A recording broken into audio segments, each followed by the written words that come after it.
fast live aus dem Maskott. Heute mit dem Baschi und der Helenka Romantizkova. Und da ist er, der Super-GAU von der Abendunterhaltung, der Dominik Deville!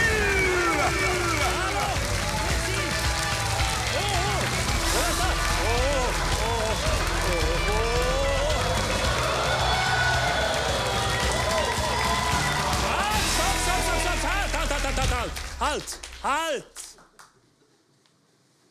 Mami, Was machst du denn hier? Nein, was machst du denn hier? Ja, normal, oder?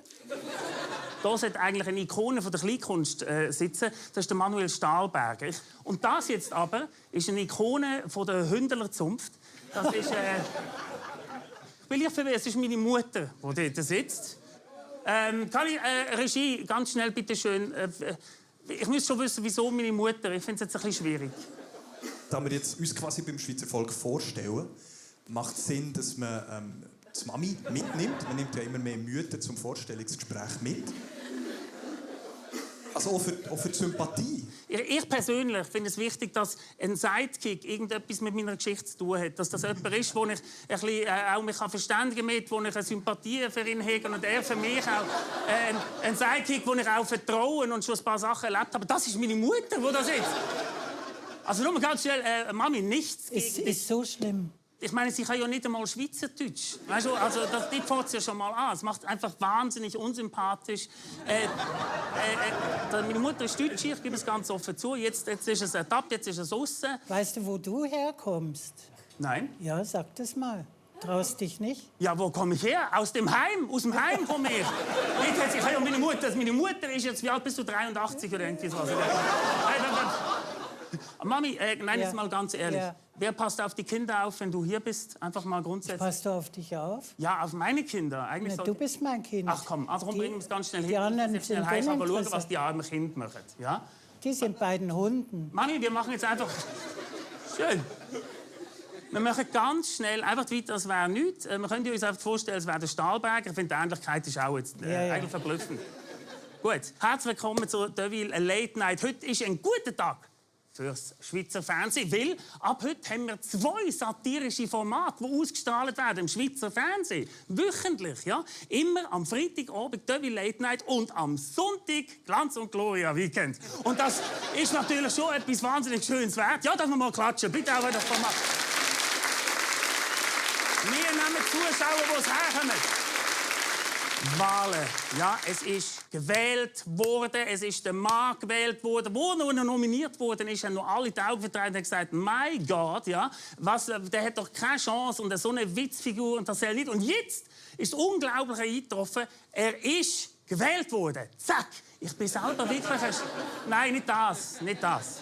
Nicht das, Regie, nicht das. Ja, das ist der wirkliche Sieger. Aber den habe ich auch nicht gemeint. Du kannst in keine Metzgerei mehr gehen, ohne dass ein Gespräch über Trump kommt. Du kannst nicht deine Kinder zum Kindergarten bringen, ohne dass du über den Trump musst reden musst. Mit deinen Kindern natürlich. Es ist wirklich wahnsinnig. Überall Trump. Bin ich paranoid geworden? Oder überleg dir mal selber. Überall der Trump. Oder wie paranoid sind bereits ihr geworden? Hallo? Hallo, Sie haben die Helpline angerufen. Was kann ich für Sie tun? Ich ertrage es nicht mehr. Er ist überall. Egal, wo ich hinschaue. Ja, ich kann das nachvollziehen. Haben Sie die üblichen ZTL-Maßnahmen schon getroffen? Ja, Zeitung abbestellt, Internetkabel durchgeschnitten und ich schaue keine Late-Night-Shows mehr. Okay, das ist schon mal gut. Nichts ist gut. Er ist überall. Er ist in meinem Garten. Donald Trump steht bei mir im Garten. Er kommt mich an. Er kommt immer näher.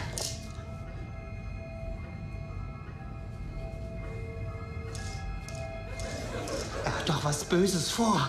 Beruhigen Sie sich. Tun Sie mal tief ausatmen, ganz ruhig. Das ist sicher mühsam, aber kein Weltuntergang. Machen Sie alle Fenster und Türen zu. Er ist ja noch nicht in der Wohnung. Doch, hier ist er auch bereits. Der Trump ist in Ihrer Wohnung. Sind Sie sicher? Natürlich, diese Haare, ich erkenne den Typen doch. Nein, er schmiert Pfnüni-Brote für meine Kinder. Das ist ja ekelhaft. Und er ist so verdammt gut drauf. Ja, das ist doch gut. Jemand muss es ja machen. Das ist doch nicht der Punkt. Das ist ist doch nicht normal! Jetzt rissen Sie sich am Riemen. Lassen Sie den Trump machen. Ziehen Sie sich ganz vorsichtig ins Schlafzimmer zurück. Trinken Sie einen Eierlikör. Ich kann nicht. Was soll das heißen? Er frotiert sich an mir. Ich kann nicht weg. Gut, hören Sie mir ganz genau zu. Das geht nicht. Wie meinen Sie das? 4 Jahre, Maximum 8, wenn es schlecht kommt. Das halten Sie aus. Lernen Sie mit ihm zu leben. In ein paar Monaten werden Sie sich daran gewöhnt haben. Wirklich? Nicht aufgeben, das kommt gut. Ich glaube an Sie. Vielen Dank. Danke für Ihre Hilfe. Ist gern geschehen. Ade. Hallo? Sie haben den Trump Helpline angerufen. Was kann ich für Sie tun?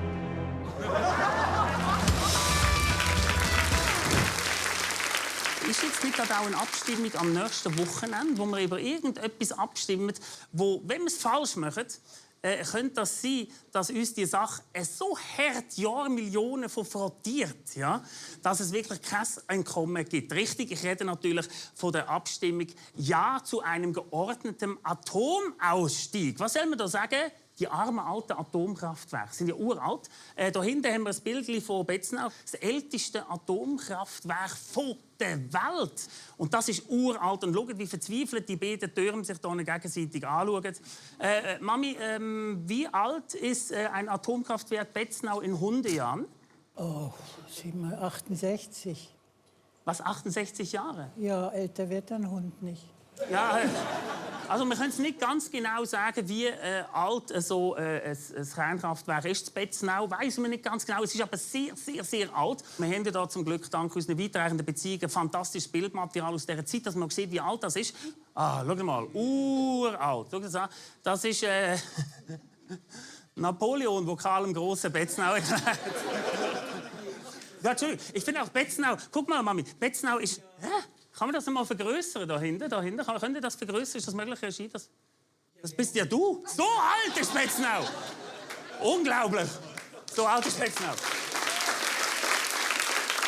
Ich könnte mir jetzt schon vorstellen, dass die Leute in Müllibad, die lachen jetzt schon vor dem Fernsehen. Haha, Betznau. Aber auch hier haben wir historisches Material gefunden, dass man sieht, wie alt Müllberg bereits ist. So, dann...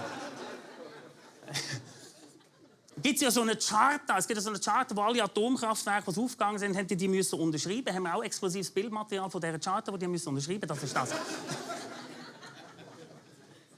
Sehr dumm. Ja, danke vielmals. Sehr dumm. Wir haben natürlich jemanden mal losgeschickt, der jetzt wirklich dem Geheimnis von den Atomkraftwerken auf die Spur geht, um zu schauen, was ist da eine Gefahr oder eben auch nicht. Wir haben jemanden losgeschickt, der unter Fakten schaut. Hier der Beitrag.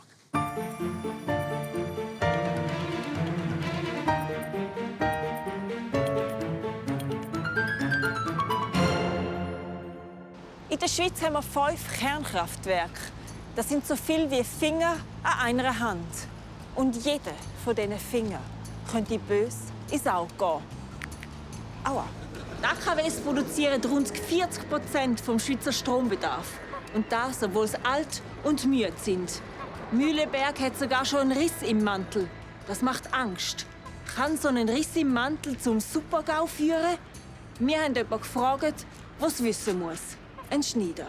Sie reparieren ja die Mäntel. Wird die Arbeit von Generation zu Generation weitergegeben? Ja, das machen wir da jetzt schon zum Beispiel. Sie reparieren die hier vor Ort? Ja, das mache ich alles da.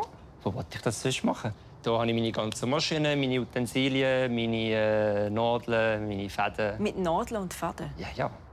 Wie kommt es denn zu einem so Defekt überhaupt in einem so Mantel? Umso älter die Sachen werden, dann gibt es halt einfach Riss. Dann geht das Zeug einfach kaputt. Also da bleibt ja dann wahnsinnig viel Material übrig, das nicht mehr gebraucht wird. Ja, das kann ich einfach entsorgen. Das kannst du überall einfach... Wie wird das entsorgt? Entsorgen Sie das, oder? Das kann ich in einen Container rein tun und dann ist das weg. Und die sind sicher? Ja. Wer bringt Ihnen die Mäntel hierher? Das sind da Leute aus dem Quartier hauptsächlich. Das sind alle Stammkunden. Die haben so Mäntel daheim. Das hat doch jeder so etwas daheim. Vor allem im Winter ohne die Mäntel. Das geht ja nicht. Freut man sich ja einen ab. Das müsste ich dieser Gefahr noch tiefer auf den Kern gehen. Ich werfe einen Blick hinter die Mäntel auf die Brennstäbe. Sie produzieren ja Brennstäbe. Ich habe vorher einen Blick in die Produktionshalle hineingeworfen und habe gesehen, dass auch Kinder an der Produktion beteiligt sind. Ja, das ist unsere Zukunft. Die müssen das lernen. Die müssen lernen, mit dem umzugehen. Für Sie ist doch das einfach ein Business. Sie verdienen ihr Geld damit. Ja gut, die können an anderen Orten mehr Geld verdienen, aber es ist Schämen Sie sich nicht? Nein, ich schäme mich überhaupt nicht. Es ist eine Qualität, es ist eine andere Qualität als anderes Licht. Also Ihres Licht ist besser als anderes Licht? Es ist, für die Stimmung ist das schön. Es ist, aber die Stimmung ist ja eben nicht gut. Wir stimmen ja jetzt ab, den Schritt raus von dieser Energieproduktion. Was machen Sie denn? Das müssen da geht unsere Kinder etwas an. Da müssen ja die Kinder können abstimmen und Kinder, die also eigentlich müssten die Kinder abstimmen? Eigentlich müssten die Kinder abstimmen. Das wäre eigentlich sinnvoll, ja. Mit Kindern wollen sie ja. Danke vielmals fürs Gespräch. Ja, gern geschehen. Ob das Licht im letzten Kernkraftwerk in 13 Jahren wirklich ausgehen soll, ich weiß es nicht. Aber eins ist sicher. Niemand hat Interesse an einem Supergaul.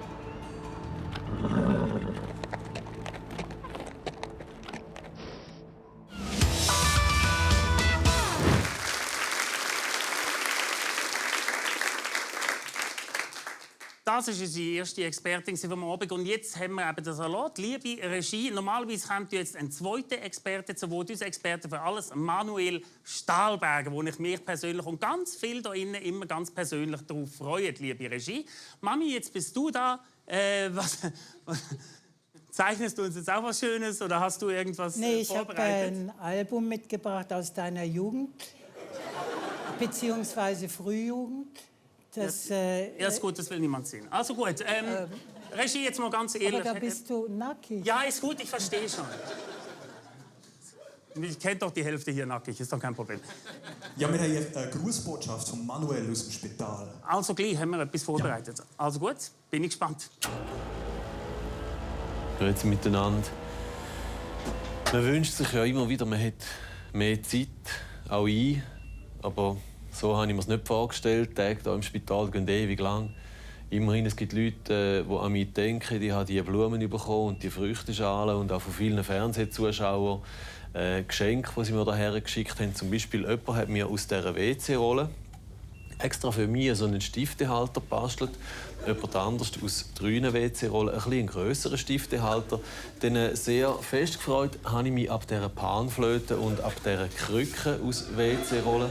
Es hat auch nette Zuschriften gegeben. Leute haben mir Karten geschickt, wo sie mir Glück wünschen. Hier zum Beispiel so eine Karte mit einem Marienkäfer, eine Karte mit einem Kleeblatt, eine Karte mit einem Marienkäfer und einem Kleeblatt, eine Karte mit einem Säuli, eine Karte mit einem Hufeisen, ein Brot, eine Karte mit einem Marienkäfer, einem Säuli und einem Kleeblatt, eine Karte mit einem Hufeisen und einem Brot, eine Karte mit einem Säuli und 4 Hufeisen, eine Karte mit einem Chemiefeger, eine Leiter aus Brot, ein Hufeisen aus WC-Rollen, ein Hufeisen aus Brot, ein Weckli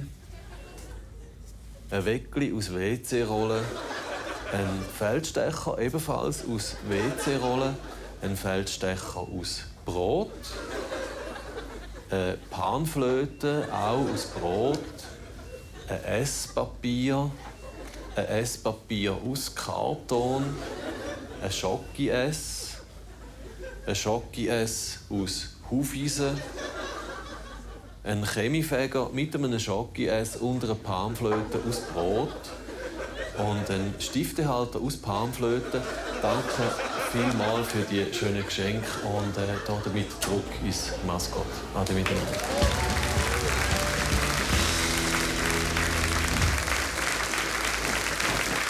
Ganz gute Besserungswünsche natürlich in die Geriatrie im Spital. Bürgerspital St. Gallen. Ich habe mich ein bisschen frei gemacht während dem Vortrag von Herrn Stahlberger. Nicht ohne Grund, weil jetzt kommt ein Herr, der wird die Atmosphäre ein bisschen aufheizen. Es ist jetzt schon sackheiß hier drin. Meine Damen und Herren, freut euch auf einen Mann, den ich gar nicht groß vorstellen muss. Da ist er, der Baschi!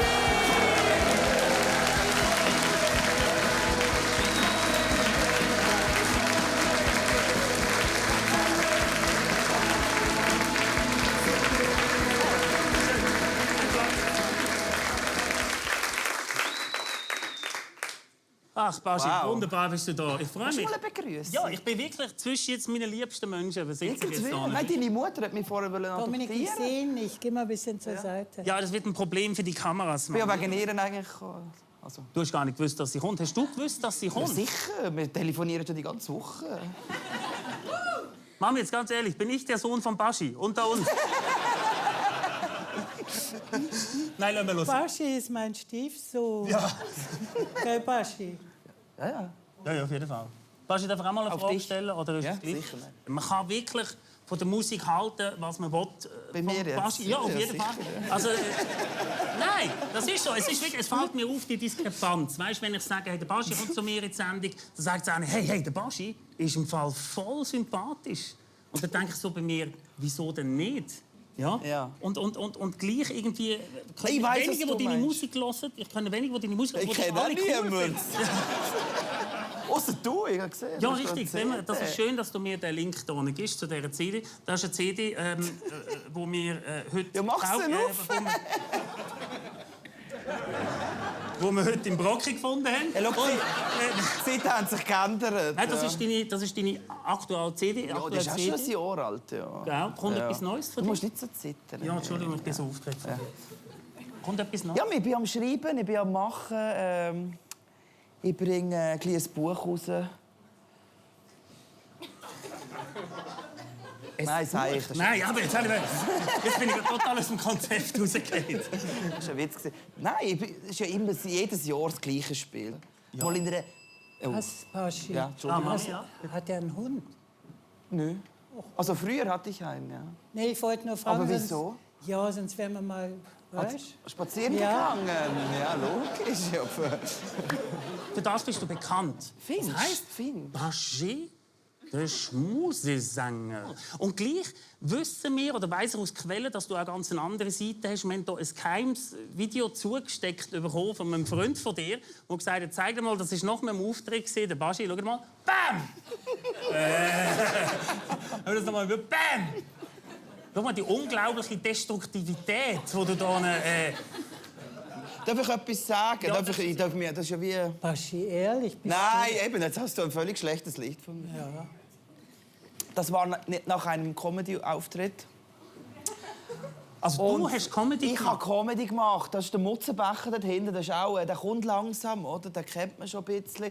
Und der hat dann oben in Basel organisiert, eben mit Comedians. Aber er hat auch mich eingeladen, oder? Der Glattisier. Er hat gesagt, hey, komm, Baschi, komm. Voll geil, du kannst das. Und ich habe gesagt, geil, ja, habe ich noch nie gemacht, finde ich geil. Dann hatte ich auch so Ghostwriters, oder? Leute, die einem Sketchen aufschreiben, wie du ja auch hast, oder? Das kommt ja nicht von dir in diesem Sinn. Das habe ich vorher erfahren. Das ist voll Ja, nein, das ist eigentlich ein abgekartetes Ja, Spiel und auch irgendwie so nicht authentisch. Also, ja. Ja, wird... Ich schreibe all die Lieder sind von mir. Ja, Das ja, man kommt von merkt da. es. Nein, und dann will ich noch sagen...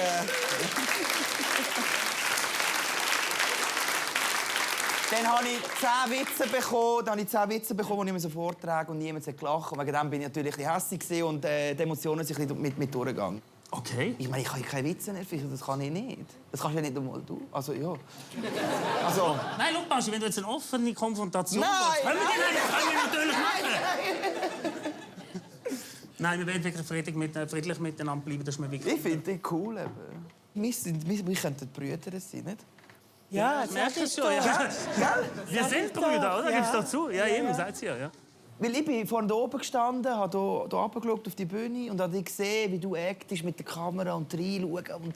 Weil mein grösster Fehler ist immer, ich bin immer viel zu schüch. Ich kann den Leuten nicht in die Augen schauen, weißt du, so.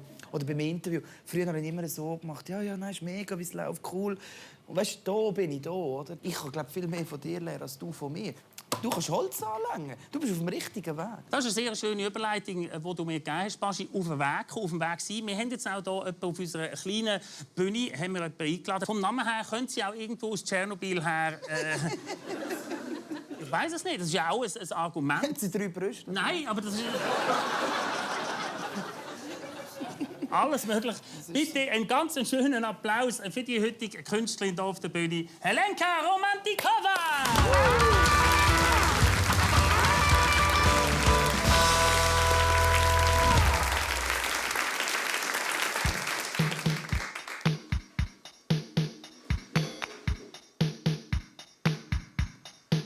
Ja, in Slowensko wir uns viel Liebe schenken mit unseren Verwandten.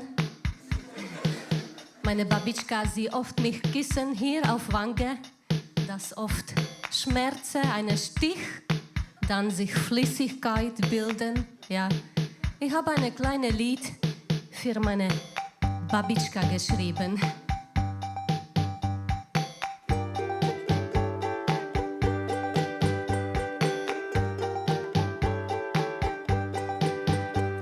Das Damenbart ist nicht sehr zart. Es schneidet hart. Das Damenbart. Oh, nein, danke. Bitte nicht mich küssen auf das Wange. Oh, nein, danke. Ich möchte nicht schon wieder Wunde ganz lange. Das Damenbart macht mich Schmerz. Es stechen stark, durchbohren mein Herz. Das Damenbart wie ein Rosentorn. Spielen Dart, berühren mein Ohr. Oh, nein, bitte. Nicht mich küssen mit dein Lippe. Oh, nein, bitte. Ich möchte nicht schon wieder riechen altes Käse. Babitschka, nein, bitte lass mich allein. Babitschka, nein. Ich kann es nicht ertragen, wenn du mich küsst. Es ist wie Nadel, es macht mich kaputt und überall nur Blut. Das Damenbart wie ein Vulkan. Einmal brechen auf, überall Haar. Nicht filigran, kein schönes Schwan. Manchmal riechen etwas Hahn.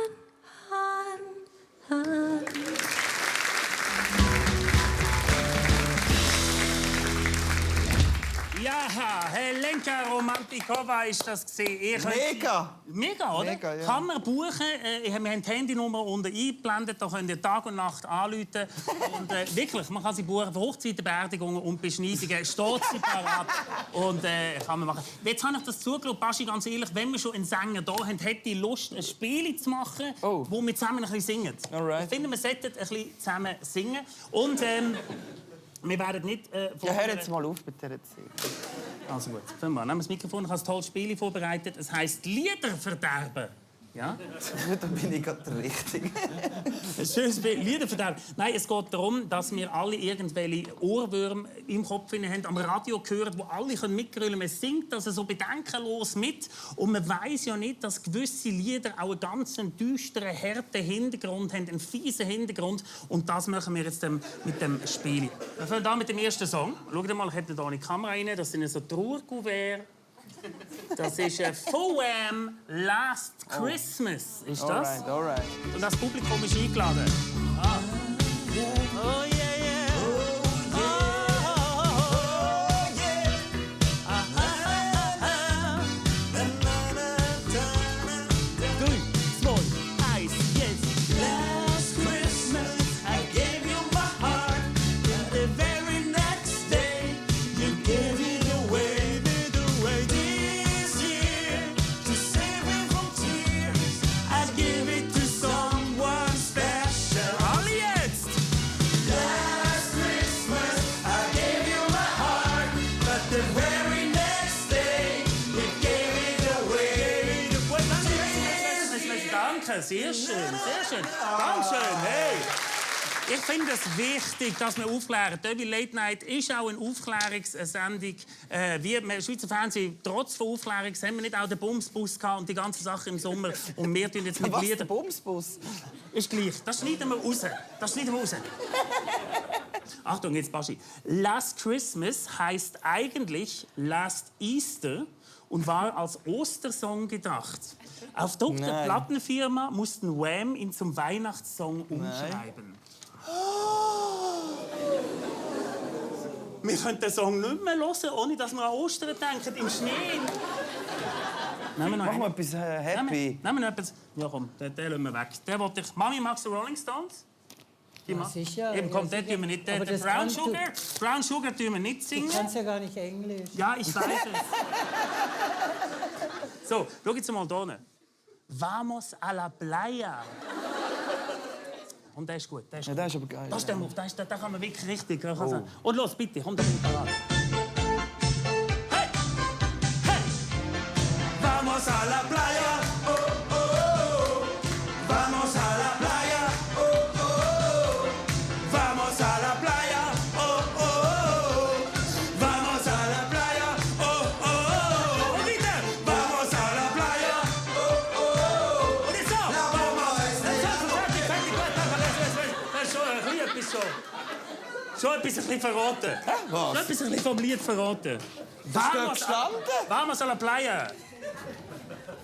Der Song Vamos a la playa erzählt vom Leben nach einer nuklearen Katastrophe. Die Haare lösen sich im Wind von der Kopfhaut. An den verstrahlten Stränden wird man von einer fallenden Bombe geröstet. Das ist ja schön. Das ist, ich habe gehört, das ist die inoffizielle Firmenhymne von Betzenau. Vamos a la playa. So, das ist das. Sehr schön spielen. Es ist auch der Baschi mit seinem Song «Komm, bring ihn heim». Das wissen auch ganz wenige. Das wollte ich mir noch sagen. Ja. Was kommt jetzt hier für eine Geschichte? «Komm, bring ihn heim». Das ist doch eigentlich für Ausschaffungsflüge. Ist das ich bin an der Schwelle. So, jetzt habe ich apropos den Song. Komm, wir machen eine kurze Werbepause und dann werden wir mit dem Baschi etwas zusammen inszenieren. Ein Bild, das ihr dürft mit ins Bett nehmen heute Nacht. Wo mit dem Song ein bisschen auch zusammenhängt. Ja? Also, kurz in die Werbung. Fein. Knusprig. Bündner Schlusstorte. Dies sind Torte und dann ins Gras. Schlusstorte. Nach dem Rezept vom Herrn Hürzeler. Verreckst. So, herzlich willkommen aus der Werbepause. Und jetzt, wie versprochen, ein schönes Bild von euch zum mit ins Bett heimnehmen. Machst du bitte die Musik? Das ist die von deiner Tochter, oder? Die Brille. Und meiner Mutter. Am letzten Mallorca-Urlaub. Ja. Noch ein Rotz da in dem. Ja. Das ist kein Rotz. So, jetzt kommen wir jetzt. Komm nach vorne! Wir haben hier den Baschi und hinten da... Ein Opfer! Und hinten da 5 Kernkraftwerke. Du bekommst den Schläger in die Hand. Nieder mit den Kraft! Ja, ist jetzt gut. Komm hinten. Ein Schrittchen hinten. Noch nichts machen. Warte bitte, bis wir abgezählt haben auf 1. Wo bist du? Ja, bin ich. Ich habe eigentlich nur 1 Ziel, du weißt. Ja, ich weiss es. Du, das ist deine letzte Sendung. Ja, das glaube ich nicht. Aber mit deinen 10 noch, ja. 3, 2, 1 und go!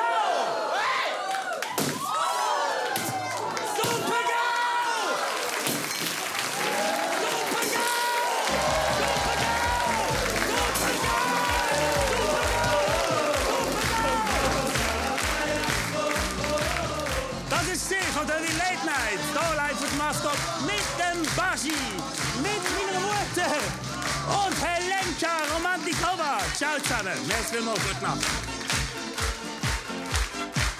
Bravo Baschi!